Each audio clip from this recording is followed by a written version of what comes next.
The Knight of Wands. Some guy who's going to have a big impact. He has a hasty personality and he's very quick to love or hate. They did that! You gotta love them, because if you don't, we will. Yeah. That is a threat. This was the most fun I've ever had. I'm going to go eat some crisps. That's the first thing that came to my head. No, I'm going to go change the world. Every single person in this room on their feet right now. We're gonna do this one more time. Here we go! Hello, Dan and Phil historians. I'm Talecia Vescio and welcome to the podcast. I've written a comprehensive dissertation about the Dan and Phil universe, the phuniverse, if you will. The mountainous piles of lore. Talk to my bit.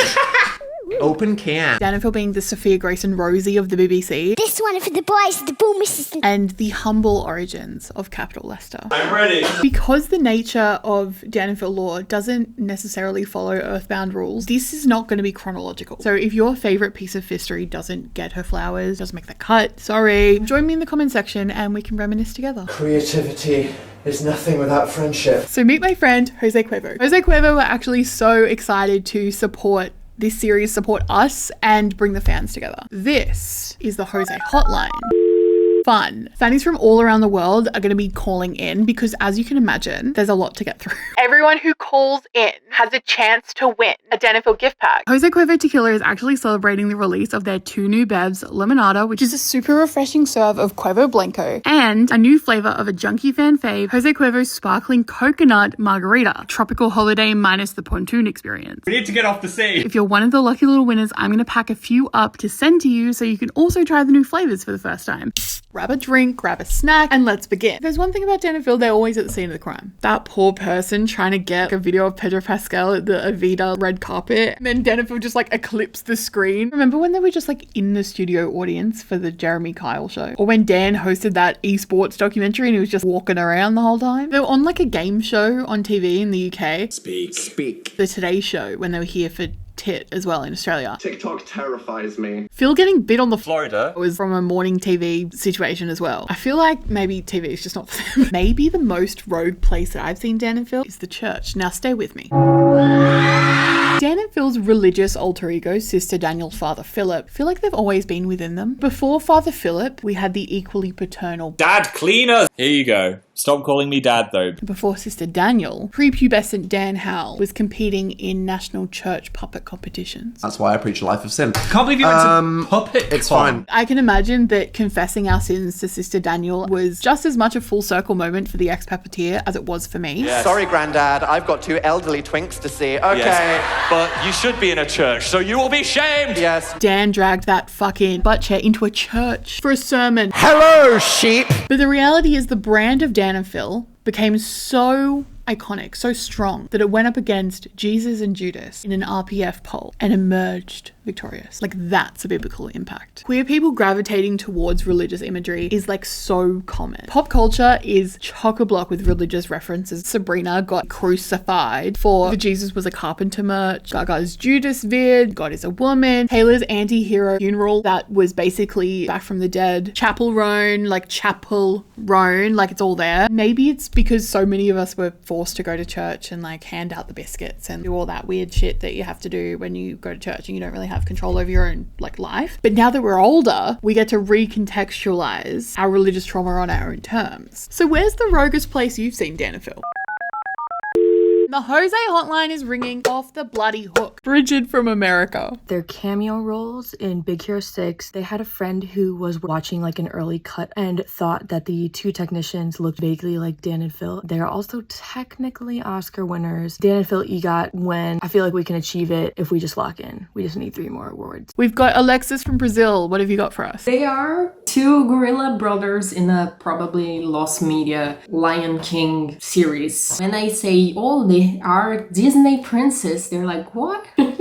Scuddles from the US. Do you remember when Phil had a Guinness World Record? Like, what was that side quest? For stacking coins very quickly. Meg from the UK, round us out. When everyone thought Phil was the pumpkin gift, point where it was like coming up on like Google. Amazing. Closely followed by Duke Howell, because I just feel like those 2 things kind of just epitomise the fandom. I love it. So Phil's first video, welcome to my video blog, shot on a webcam that he won in a cereal box, I thought it made me look cool and arty. is the beginning of a decade decade worth of cereal related lore. In the Day in the Life in Manchester video, Phil orders like a Tesco delivery and a fucking kilo box of shreddies shows up. 1 kilogram? Phil the scientist over here does a cereal experiment and he mixes the shreddies with frosted wheats. I'm gonna call it frosted shreddies. You do know that frosted shreddies is already a thing. The Overcooked Make-A-Wish live stream, Phil kindly reminded the audience he is the king of the cereals, and he still does it. Curiously cinnamon and a crunchy nut. Curiously not. Curiously nut.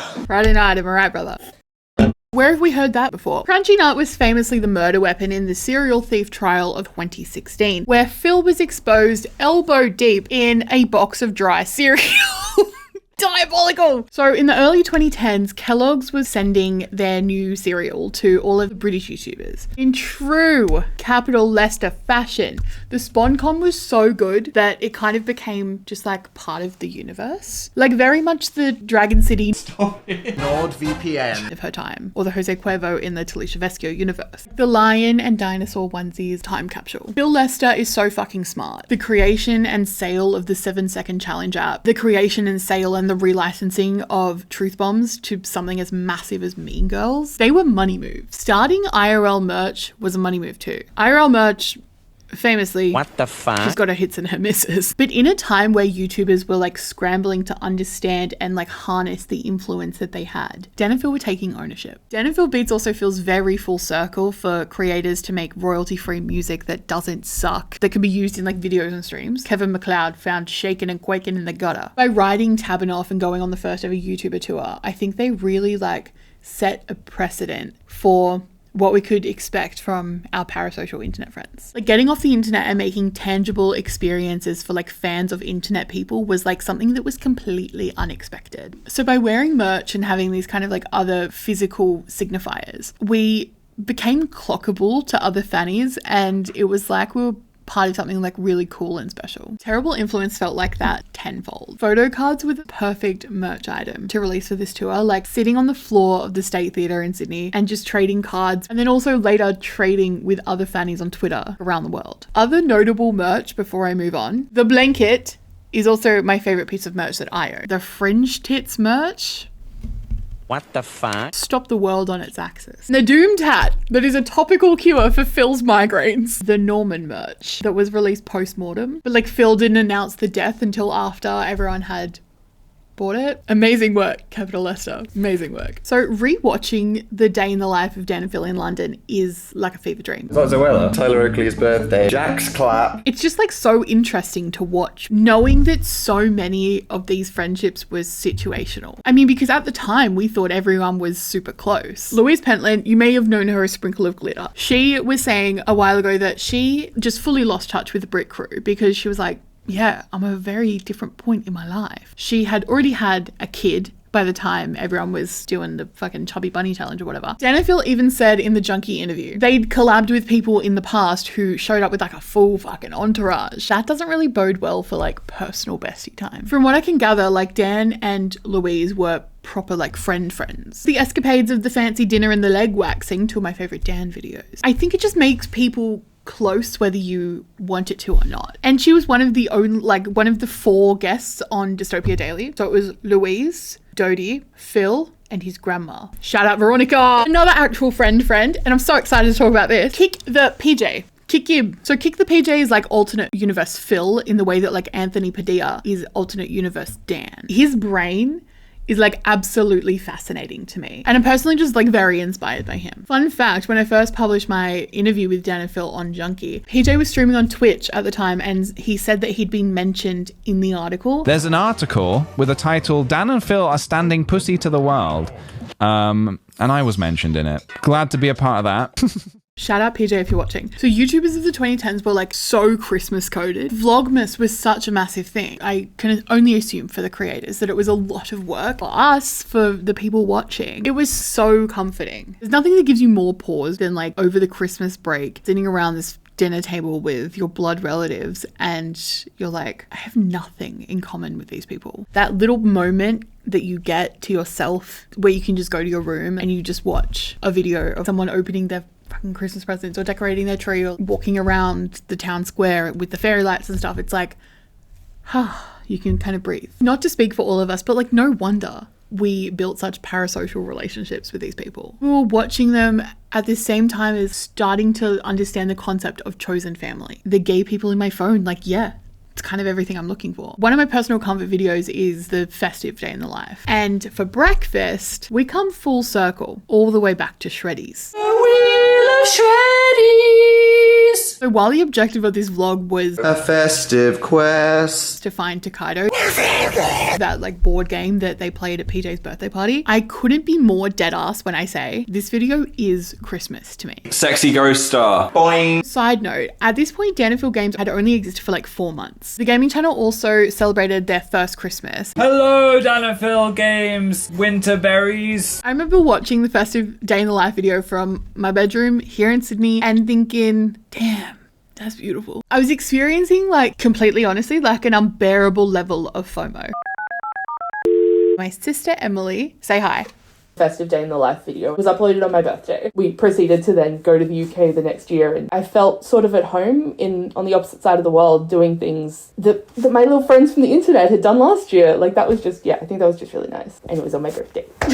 So anyone that was kind of born and raised on the internet knows that traditional media is kind of our number one op. So when the BBC were like, hey, Danville, do you want a Christmas casual job? Be our resident youth liaison. Can you talk to the kids for us? It was pretty fucking sick. Like, on some level, it still definitely felt like separate to us. It wasn't like, oh, the BBC is making real big strides, being inclusive and actually understanding what people want. Absolutely not. Nevertheless, Dan and Phil rolled shit in glitter, thus birthing the era of rogue celebrity encounters. This time was like truly bizarre.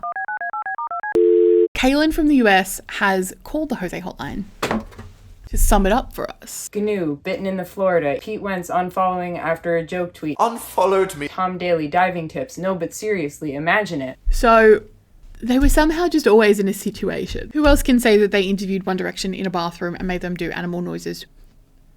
No one. So I don't know if people remember the Harry Styles eating a mandarin behind Rihanna at the VMAs in 2013 incident, but I do. Not even 6 months later, Dan side stage at the BBC Big Weekend, just watching Harry Styles eating a satsuma, which I believe is some kind of mandarin. I just think it's weird that it happened twice. Ariana Grande gifted Dan and Phil each a pair of those fuck-ass cat ears. Ariana Dandruff. Does the theory that she was like a secret pin-off enjoyer exist? Because I back that. I also just like loved when they interviewed Charlie XCX and she was just like completely fascinated by them as a concept. I reckon you get up to some weird stuff. I do. So they were also the first people to play Troye Sivan on the radio. Fellow YouTuber premiering on BBC Radio 1 on the Dan and Phil show. This is Troye Sivan with Happy Little Pill. Above all, the piece of lore that to my knowledge still holds a deep mystery is the Nick Jonas interaction.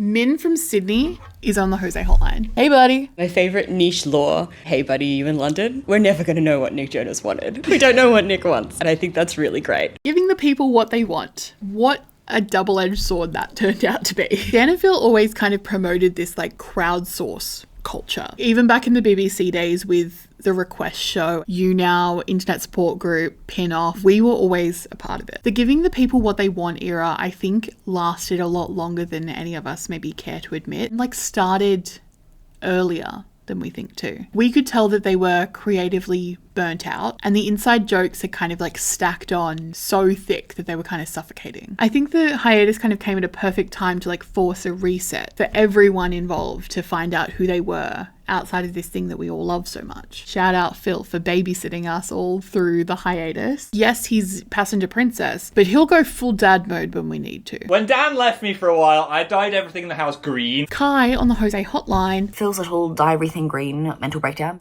Me too, King, because I have had that specific breakdown in the past. I've never dyed everything green, but maybe I should. I ruined it. Getting invested in the rescue and the well-being of Steve the Pigeon, I think, was like a very collectively healing experience. Phil's always kind of been like a Snow White-esque type human. Anna from the US actually called the Jose Hotline to remind us of a very sweet little moment. The video on Phil's Less Amazing Phil channel of him catching the praying mantis. It's such like a silly little video and I always watch it whenever I need a good laugh. Hey, Winston. Hey, you've named it, have you? I'm really upset.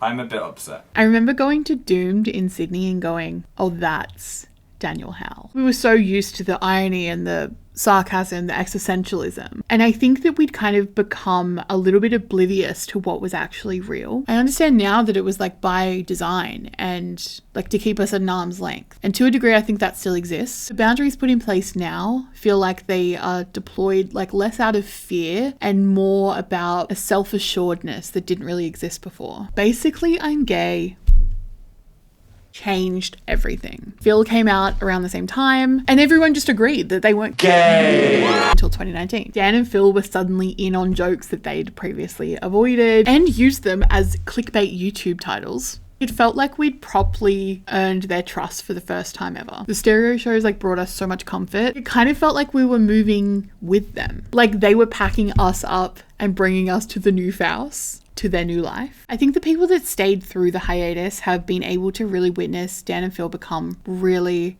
amazing human beings who are truly terrible at playing The Sims 4. They did multiple live streams raising money for the PCRF, the 24-hour Sims live stream, The boba, the kiki, both contained with the owl slide as the crest. live stream with Make-A-Wish. And look what we're doing now. Was that a day on fan Twitter?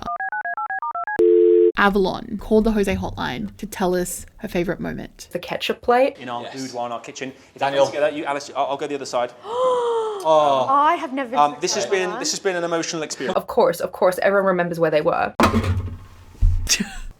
That just has to go there now, I think. Everyone is older, gayer, wiser. Phil is blonde now. Oh shit, Phil's blonde again. Blonde and dullet, actually, magic. Your micro mullet's becoming a macro mullet. The hair in and of itself has been such like a journey of self-acceptance. London Day in the Life, we got Phil straightening that fringe within an inch of its life. The strands were dead. We know they were. But Dan like would not let the hair curl. It was poodle hair, hobbit hair, square hair, fuck ass fade from Dystopia Daily. Now we are so blessed with the curly mullet, and it debuted in Australia. And we'll be taking full credit for that. Phil's forehead reveal in 2018. Oh, where were ya? Those Miley Cyrus blue eyes, jet black quiff will haunt our dreams. The chavvy bowl cut. Fringe came down. We went natural. We went a little ginger. She was my favourite. I'm not hearing enough barking. They liked my block for you. We were kind of just like watching them figure out who they are in real time. Like their style has evolved so much, but it still feels like them. Phil's always been like a graphic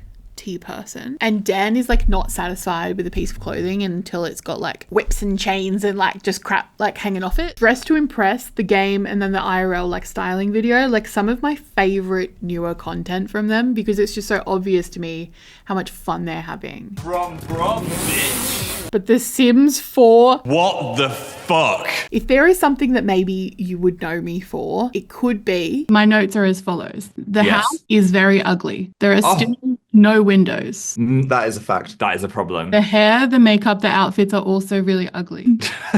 Taste is subjective. So we've still got room to improve. So in the cursed year of 2025, the timeline of Dan and Phil is about 2 decades deep. The lore is intimidating, and it's kind of a full-time job to be onboarded into the fandom at this late stage. But if God forbid this is your first time hearing about any of this, persist. There is a comfortability in watching Dan and Phil on YouTube that I just don't get anywhere else. So this is actually episode 1 of a 4-part series. We've kind of scratched the surface on a few different things about Dan and Phil, about me and you, and about who we've kind of all become. And I kind of cried planning out episode 2 and 3, so stick around for that. And then to end, I'm going to bring you behind the scenes of my interview that I did with them last year. So I hope you enjoyed this episode. A big shout out to Jose Cuervo. See you in the next one. Bye!